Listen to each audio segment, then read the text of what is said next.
Hello everybody and welcome back to the channel. I've been on something of a Batman kick of late and I'm going to continue the trend today as I take a look at the DC Direct 1/6 scale, The Dark Knight figure. Now this figure has been on my wish list for quite a while, ever since I covered the Joker from this very same series a good long while ago. And I've finally been able to snag one and I'm going to share my thoughts on this figure with you today. But first of all, I think it's really important to set the scene a little bit and provide some context to this figure, because of course this is quite an old figure. It was produced quite near to the time when the Dark Knight trilogy was first produced, so we're talking a good 10 years ago at this point, maybe slightly longer. So it's really important to have that context in mind when we're reviewing this, and of course it is not going to meet the same standards or even be anywhere near the same league as Hot Toys or Sideshow collectibles.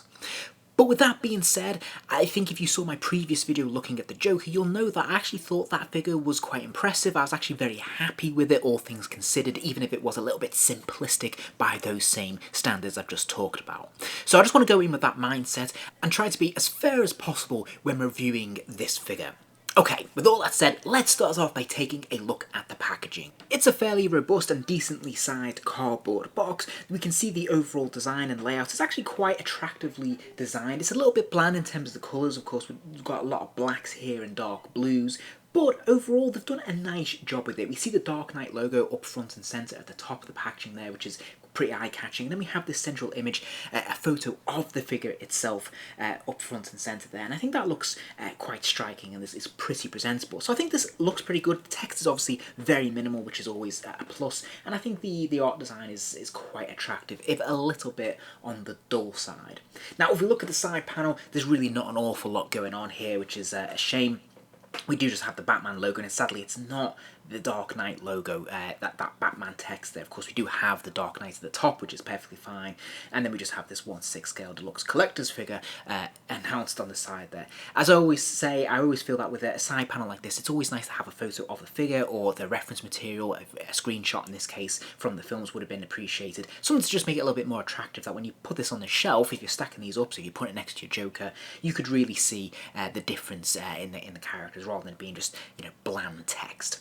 Then if we flip it over and look at the reverse of the packaging, we have another excellent photo. This is quite stylized photography. I like this with the lighting. I think this looks really cool. Again, showcasing the figure there, just one central image, which is quite interesting. There's a little bit of text there about the figure itself, but otherwise the text is pretty minimal. There's some small print at the bottom of the box there, but otherwise this is fairly presentable. Now the colouring's a little bit dark again, but you know, they've done a nice job. I think the photography is well done, if a little bit dull in terms of the colour palette.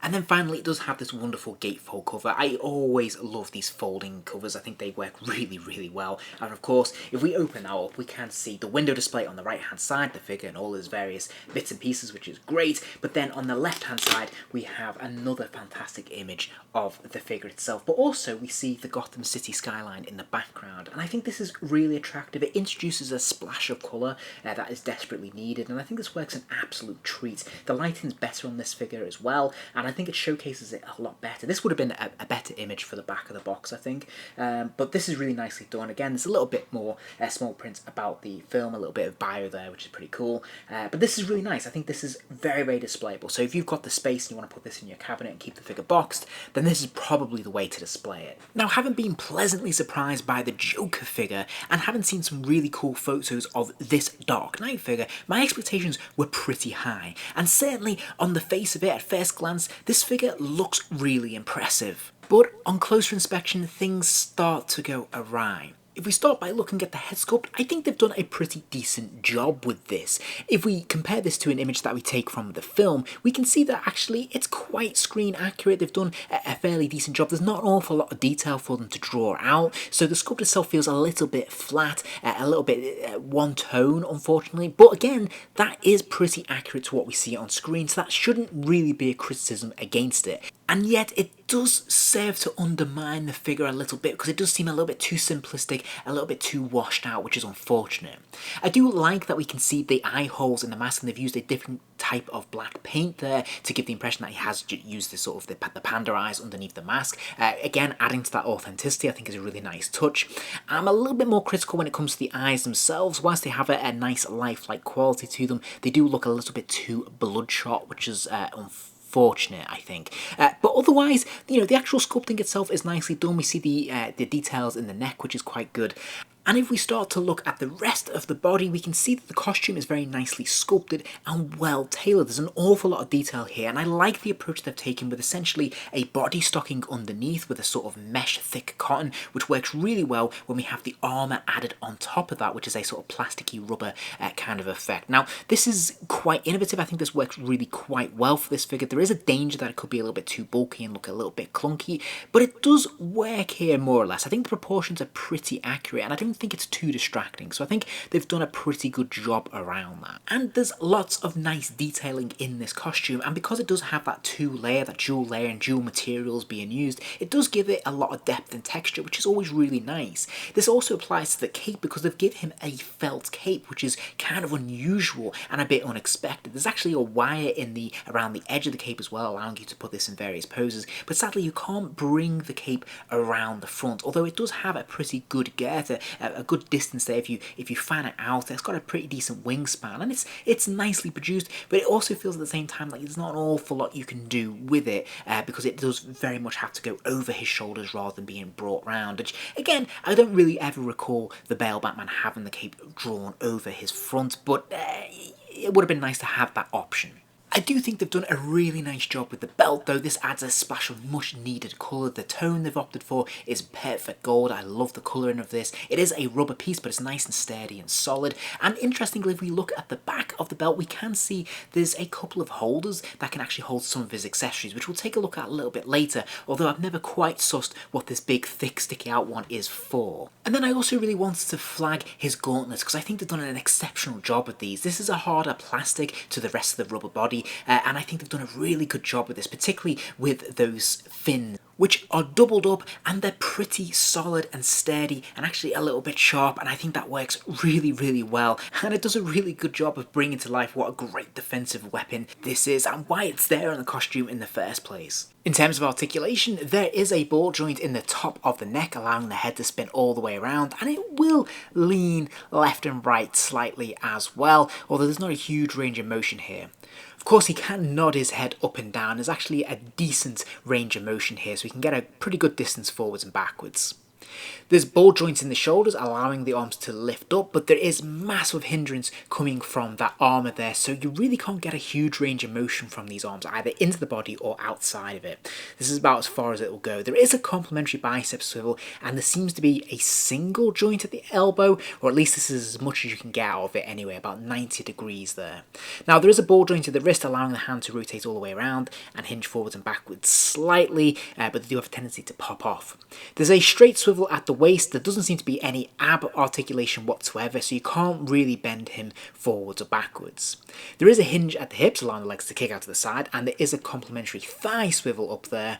The legs will kick forwards, they don't really kick back, and then there is a single joint at the knee, again allowing that lower leg to kick back to about 90 degrees, and that's basically all she wrote. If there is any more articulation, you're not going to be able to use it. Pleasingly though, he does come with a good range of accessories, including an additional pair of open palmed hands, this forearm contraption, I can't remember what this is called, his grapple gun of course, this PDA, and then one large batarang and 3 smaller batarangs. So, some quick thoughts on the hands, which in my opinion are probably the weakest part of this figure, because these open palm hands are made of pure rubber, meaning there is lots of flexibility and there's absolutely no rigidity to them whatsoever. As you can see, they are open hands and they have individual fingers, but they can't really grip anything. That's a massive problem when he has tools like his grapple gun that simply will not really fit into his grip. You can persevere and try to get his hand to kind of hold this, and you can do it. I've managed to get his finger through the trigger and just about wedge in the grip of the handle in between his thumb and his index finger, but it's a bit of a struggle and it never really convinces. It does look a little bit weird and doesn't really look like he's properly gripping it, no matter what angle you look at it from. It's a little bit awkward and clunky, and I'm not quite sure why they took this approach. A different material would have given them the same flexibility, but also a bit more rigidity, so this could have been a bit more sculpted, and it would have fit this grip much better. As it is, it just looks a little bit strange. On the plus side, you can mount this on his grip at the back of the belt, which is pretty cool, and I think this looks great actually. I really like this. Whilst on the other side of the belt, you'll notice there are 2 pegs, and on the flip side of the PDA, there are 2 peg holes. So of course, this fits very snugly onto his belt, and I have to say, it looks pretty cool. Again, this works really, really well. I've still no idea what the hell this peg is for though. I'm not sure how this is supposed to be used, but clearly it's prominent and it's meant to be used for something. To attach the arm grip, you can simply pop off the hand, a little too easily for my liking. It never really feels like it slots in place. There is an arm at the end there to get around the gauntlet that clips into place, and then there's a smaller hole here that you can slide onto the wrist, and then you have to try and get the hand back in place. This is challenging, as I said, because the peg never really securely fits into the peg hole. It just doesn't quite want to go in, which is a bit tricky. But once it's securely in place, you can of course place the batarang in the centre of the device there, and there is actually a hinge there to allow you to hold this securely and extend out or in. And as for the batarangs, well, I'm afraid, despite looking really nice and being well sculpted and painted, they don't ever really look convincing when they're between his fingers. This just doesn't look natural, and you're really very limited in terms of being able to lift his arms up to hold him into a batarang throwing position. This is about as far up as I can get his arms, so it just doesn't look right. It doesn't look authentic, and it just looks a bit clumsy and silly, and the proportions look off as well. This isn't really the best look for the character.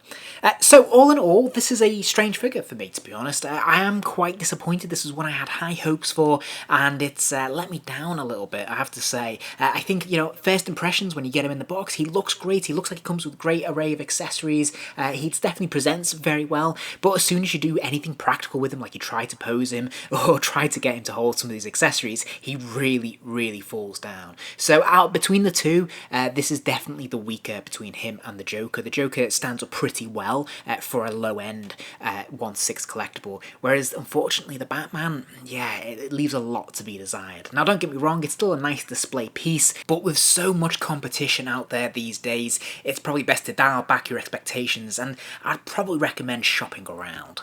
On the other hand, if you're looking for a budget release, and bear in mind this figure probably goes for around about, probably less than a third of what a Hot Toys figure would go. I certainly got mine almost for probably a quarter of what the Hot Toys version would cost, then this is probably the way to go forward. It certainly does the job from a distance. It's just if you want the high-res detail, if you want the extra quality, of course it is lacking, and I think it's only fair that you know that going in. If you enjoyed this video, please do give it a like, and remember to subscribe as there'll be plenty more videos soon.